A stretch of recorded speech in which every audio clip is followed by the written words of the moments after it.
以前这个老房子哦，以前的照片会放在旁边。这边原本是一个墙啦，就是正常它是一个，应该是进来是客厅，墙到这边，然后这里是一个小门，这里是一个小门。后面是厨房。对，然后后面是厨房，然后我们就是把它打掉。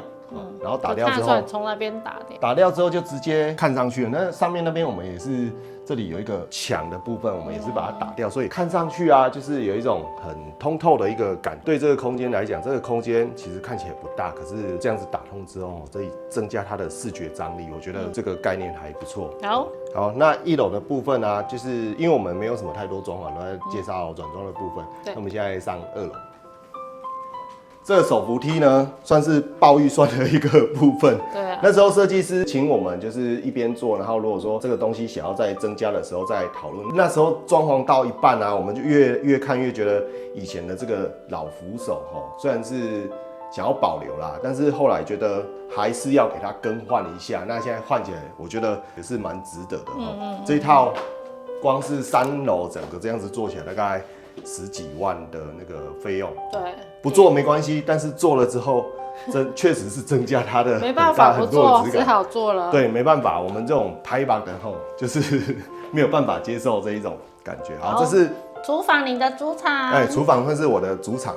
这人最喜欢厨房了，这些都是他自己去 IKEA 那个线上自己看自己设计。对，好，这套厨房呢，我们那时候在跟设计师讨论的时候，那个报价其实会有点高。那我自己研究了好几种不同的报价，有什么系统柜的报价，还有问外面的那些做厨房系统柜的那个报价。其实像这样子么字形报价起来都20几万。这样子整套大家猜猜看多少钱？3秒钟，3、2、1，好，这一套总共做起来9万块，很便宜8万多而已吧，大概8万多啦。对啊。好，那我到时候这个厨房的规划设计呢，我会特别再拍一集开箱，教大家怎么样设计出自己心目中满意的这个厨房。好，换丽丽的主场浴室。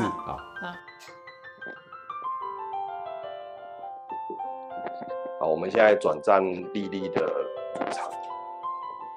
好，进来这一段呢，这一段的氛围也是很棒。那这一段呢，原本是一个平平无奇的角落毕竟就是浴室出来的一个小角落，但是我们也花了一点时间去做软装布置之后呢，这个角落突然摇身一变，变成一个很舒服的一个 lounge 区。我就是洗完澡就会在这边滑手机，然后喝个饮料这样子。对，这个角落呢，我们每天至少会待个半小时、1小时。对。因为它原本的这个地方啊，还没有设计这个灯光，还有没有软装布置的时候，真的是很平平无奇的角落。窗本上面，然后它是属于那种均匀的，所以我觉得气氛上是你会觉得比较美好。对，气氛是0。对，就是不会想要说坐在这边。那这个植物也是假的，做的很正好。那我们就是一样放一个盆子，然后摆一些自己喜欢看的书，那就可以坐在这边。然后这个灯我很喜欢，这个是一个花莲的设计师，他用草，对，原住民的品牌。对，这个是蛮喜欢。我们买的这个是小的，它有大的。对，到时候再分享资讯在影片连结。设计师品牌，我觉得也可以，就是支持一下，对，支持一下台湾的品牌。对。然后这边就是我自己的一些香水区，但是还有很多了，但因为太多就不把那么多区。对，中间一样也是因为这个小桌灯，然后让这个气氛变得更好。这边其实还有一个一样对，但不一定要开到那么多。对，这样整体看起来氛围感就出现了。2夫妻有时候洗完澡这边小酌一下，挺不错的。我后来打算把这边地毯全部铺满，让它更有一个温泉那种大广间的感觉。我们就进浴室咯。好，我先说一下，这个其实是一个也是主卧，然后我们把它切2半，就是一个是改成浴室，然后一边是储物空间跟放衣服的。但因为我们这个透天它地坪很小，所以储藏空间也不是很大，也是经验上。这是浴室的部分。这是丽丽的主场。现在一进来是有听到这个马桶的声音，它就是自动的。吊挂的花盆啊，这是我们自己 DIY 的然后这个是水羹的那个，这个不知道叫什么，有人知道这个叫什么的，可以留言一下。那这边只要加了水啊，基本上它的水分会一直输送到它的叶子，存活率非常的高啊。因为我们自己种植了很多植物。好，然后这个是按摩浴缸，按摩浴缸这是我指定的，使用率非常高，因为我们算很常泡澡吧，我算是一个很爱泡澡的人，去日本也是都泡温泉。这边小小的抱怨一下这个设计师哦，这在挖洞在装这个水管的时候它的置中呢是置中在这一面墙的置中，有啦有置中，可是浴缸装上去之后，整个就偏掉了。所以大家在设计这个的时候要去小心这个置不置中的这个细节那我个人看了一段时间就也还好，为什么呢？因为它刚好没有置中，所以后来导致我们在泡澡的时候，其实是一个优点因为我们有时候会两夫妻对坐这样一起泡，然后它因为比较偏旁边，所以躺起来还蛮舒服的。那你就对旁边就好了好，分享一下，我后来觉得这个水龙头最好是设计在这边，水龙头会比较刚好就是两夫妻在泡的时候比较不会打架。很多人问说这个按摩浴缸好不好保养？其实很好保养就是可能1年就是比较没有在泡澡的时候你放满水，放满这个超过这个孔，然后加那个小苏打，然后让它跑个1次之后，它就会清出水管里面的脏污，它就会干净了算好保养。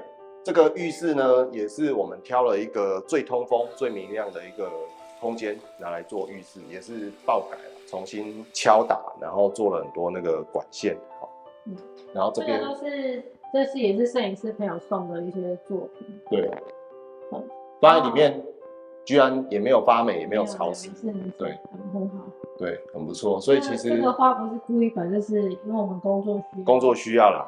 先放这边。对，好，这个是 IKEA， 目前应该也是绝版的那个挂梯，这边很方便，可以挂一些浴巾。就先放着，然后这个也是刮刀，这是洗完澡一定会刮，比如说玻璃啊、对，地板啊，这样的话比较不会有水渍。但多多少少还是有一些，就是我们3年来的话还是会有一些，但是基本上几率会比较低一点。对，就是其实我们已经习惯了啦，就是洗完澡一定会刮那些水渍大家在台湾可能比较少看到旁边会做这种高度的这是你看还有加一个小凳子，我很喜欢在日本的浴室都是这种坐洗坐着洗澡真的很舒服。这个水龙头就是做那个坐洗的那个高度可以跟设计师讲这种就是日本坐洗的高度，他就会帮你留这个管线。根本就是对，你把欧迅想成他就是一个老人对，他就喜欢那没有啦，这个是比较偏日本的这个生活风格啦，因为在台湾不太会做这种东西对，比较低一点。好，这个是他所要求的这个玻璃隔间。这是我要的那个玻璃隔间，因为我看了很多那个 Pinterest 国外的浴室都有一个这个隔开的感觉。它的功能是干湿分离啦。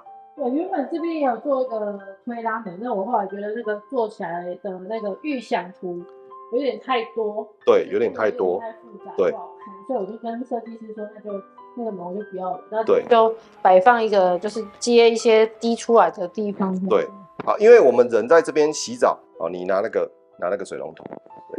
其实我们在这边洗澡的时候它这个宽度我们那时候有抓，其实就到这边，它已经有干湿，会喷出去，就是它的水基本上就会喷到这边而已，这里基本上不会湿，所以光是做这样子，你不用再拉一个门，它的干湿效果分离，对 ，OK 啦，对，已经非常好，对，所以如果大家喜欢的话，可以参考这样子的一个设计。我们做这个玻璃门也是找了很多厂商，这一间就是在做室内玻璃隔间的。好，这个柜子呢 ，IKEA，我们这一家算是用了很多 IKEA 的东西，没错。但是这个水槽是这个是淘宝的，掏回来的，掏回来请那个木工帮忙安装，把它盖上去这样。对，然后这边这也是，这个不是，这个是。不是，这个是一个叫什么居家先生吗？还是什么的？对，那个上面买的，因为我想要一个黑框然后那时候 IKEA 没有。好，对，总结一下这间的设计元素呢，基本上就是以黑色线条，对，黑色细线条，你看这也是黑色细线条然后这也有黑色细线条，然后黑框也是细细的，对这个大口砖这个也因为一般都是灰色的水泥，那我们特别要求是黑色的线条，对，那整体看起来就是它是黑色细线。就是填缝的话，我们也是要用黑色的。对，因为一般你刚刚说的是水泥的填缝。对啊，对啊，不然就是做白色哦。那我们就是特别请水泥帮我们调成黑色。好，特别介绍一下这个马桶哦，这个马桶直接推荐大家选那个最顶的就对，因为它还是有些价差啦。因为我在日本其实很常用到这种，就是看起来会比较有高级感，对，很方便。重点是最高级的版本哦，它有一个除臭干燥，它其实不用按什么按钮了，你在大便的时候它就有除臭效果，所以真的是很不错。除臭很重要哎，除臭真的很重要，增进夫妻对关系的。在大便的时候是一点味道都没有，你在大便的时候，它直接就是把味道在这个空间全部都消除。原本我自己在大便的时候会常被自己臭到，对不对？装这个之后，在这边大便完全都闻不到那个味道。还有一个东西哦，真的很好用哦，就是这个暖风机。暖风机，然后我最喜欢的是最近真的是很冷，暖房按下去，它里面就会有那种就是那种桑拿的效果，整间热烘烘。洗完澡的时候开它的干燥，哦，这间就会变得很干，它会吹出那个就是会让衣服干燥的风。这样，我觉得冬天洗狗或是说洗小孩，我们没有小孩啦，我是说，例如你们有小孩的话，对，我觉得这样比较不会冷，或是长辈，对，这蛮重要的。对，因为最近很多长辈晕倒在浴室的新闻很多啦，就是浴室太过于寒冷，对，然后又湿滑，不是那个一氧化碳中毒，没有，真的，因为台湾的浴室冬天都真的很冷，很多长辈老人家就晕倒在浴室，刮到被洗。好。这个推车是 Zara Home 买的，那我那时候觉得现在不知道还有没有？没有，它这个就是我觉得刚好这边有缺一个地方，那我东西其实刚好有一个缝，蛮多的，对，然后就想说，刚好我量好就刚好可以这样子放我的一些东西。各位在买这些家具的时候，一定要先量好你们的尺寸哦，公分、大小、距离哦，要先量好，你再去买东西的时候才不会尺寸不合哦，尺寸很重要。是我们的 lunch bar， 也不知道 lunch bar 啦，反正就是客厅兼 lunch bar。对，或者说朋友来啊什么的，然后加上需要当一个摄影空间，所以我们的摆设会比较跟别人不一样，所以我们没有那个长沙发。对，是因为我们有啦，之前有一个3人座沙发，然后很不好用，然后就把它拿掉了。因为我们很需要马上移动，然后这边移当一个拍摄空间，所以会觉得单椅比较适合。这个空间呢，我们那时候也是跟设计师讨论，就是这里零装潢，然后只有上面天花板重新补一下而已。这好像没电了。其实里面布置的再有氛围哈，对面的大楼的景哦，真的也是很碍眼啊。没关系，反正把家里布置的漂亮比较重要。这个也是掏回来的哈，不是什么掏回来，哪里掏回来？这个啊，你说这个架子是？对啊，收纳架。这个有一间叫蘑菇空间，大家可以去看。这个也是选配，就是看你要几个这种柜子，然后也有这种抽屉，然后一般的置物架。这边东西也是我们过去的收集的东西，然后这个是 IKEA， 不是 IKEA， 这是无印良品的。对啊，这个我很喜欢，推荐给大家。这个是那个极限盒，极限盒。它还故意做2本不同，很像书这样子啊。它这个有磁铁这样吸住，就可以藏你的，蛮方便的，对啊，可以藏你的线啊什么的。就是像这边线比较多，就可以把它。对，你可以把那个这样摆，就是这边藏进去这样。我们也把它拿来当拍照道具啦，所以都很方便，移来移去的。我跟你讲，这个在铺旁买的而已，很便宜，好像300多吧。那蛮便宜的。这个植物是假的，看不出来吧？现在的假植物其实做的很真的哦。对，这个就是你自己。凹一个自己喜欢的形，然后就可以摆在一个空间。假的植物，这个真的是都做的很逼真，连这个苔藓啊，这也是假的，然后这个毛毛的也是假的。现在的做假植物的厂商现在已经做的很逼真。来，然后这一植物来，大家猜猜看，这个是真的还是假的？现在其实已经看不出是真的还是假的。这个是真的。因为这个是算室内植物啊，所以他是说也是可以放室内这样子可以。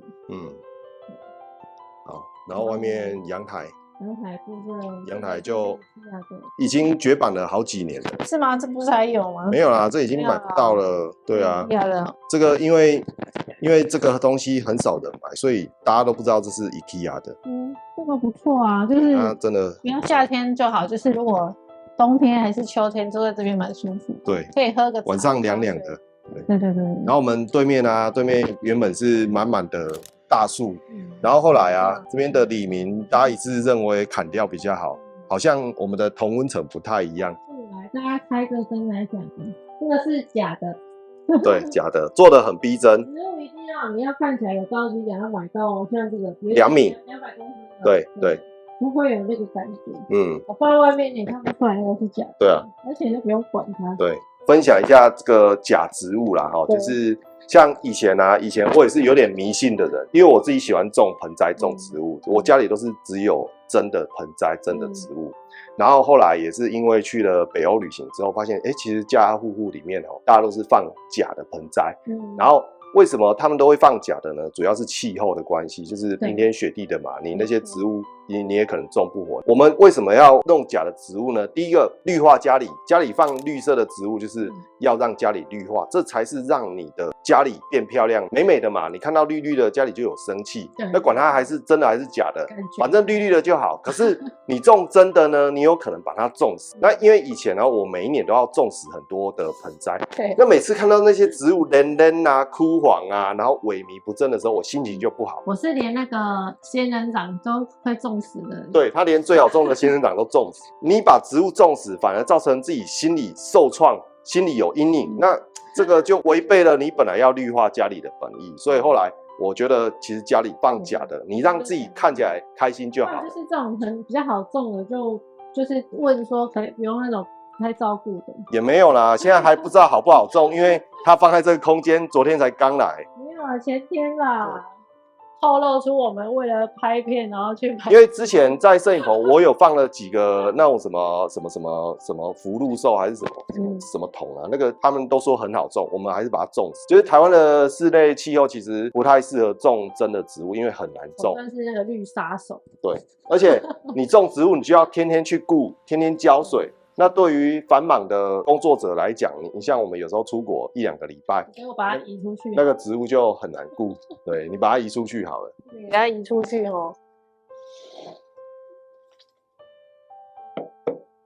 这样摆看起来还不错。我本身其实是学音乐的，但是因为工作就没有朝这个方向。但是呢，我一直很想要在家里有一个钢琴，又怕吵到隔壁，所以呢，我就指定说我想要电的，但是我要木头色，但又不想要超出预算太多，所以我就觉得这个卡哇伊这一台就是目前就比较符合我的需求，而且你看它可以插耳机嘛，就是很晚练琴也没关系。对，它这台是电钢琴。对啊，就电的对啊。就是都电的或者是说你可以调它的音色，你可以调，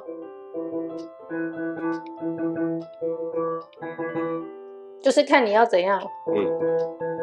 好像还可以混音，是不是？对啊，就是别的功能，看你要想要走什么路线，这样教会的感觉。有很教会的感觉。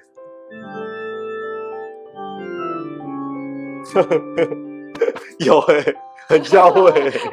就那个感觉就会看你，反正就是我觉得以现在的家庭来讲，我觉得电钢琴是第一个体积也小，第二个是可以不要吵到隔壁，对，然后它又可以做一些比较 media 的一些混音干嘛的这样子，录音之类的啦，对啊。以那个居家美学来讲我觉得这一台它设计的风格是有点像家具，就是那种木质调的家具。对啊，我觉得这样合起来，包括它的那些木的选用还有它的这些设计的感觉，就有点像现在比较那种 IG 风格的那个柜子的。对啊，然后我给它收起来，你看，就整个很平整，很好看。对，这一台的设计真的很有质感，这样子就很平嘛。你看，就是好像一个桌子。对。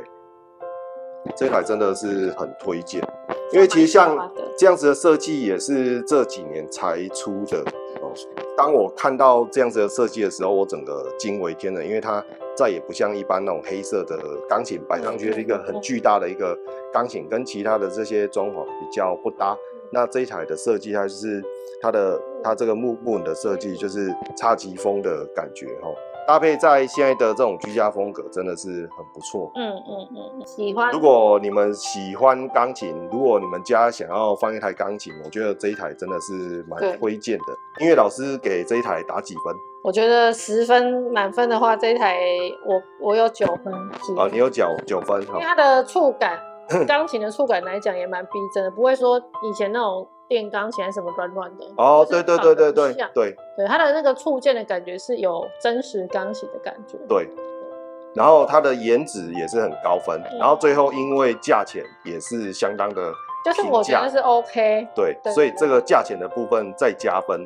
对，好，推荐给大家。对，那这个厂商也没有给我们优惠团购啦，所以这个部分大家再考虑看看，已经很便宜了。我觉得钢琴来说算 OK 啦，没有太贵。对 ，OK。以上就是我们今天开箱自己住了3年的旧家的分享希望大家会喜欢。大概做个总结啦就是植物绿化。还有就是我们算是软装派，不是硬装派，因为我们喜欢变来变去的风格。当你硬装做下去之后，再也不能改变。对，因为你硬装，你连自己拆都没有办法，你可能要请木工再来拆。那软装呢？这个柜子放那边，你想要再更换位置，随时可以的。或者说不喜欢的，那就2手卖掉，然后再买新的。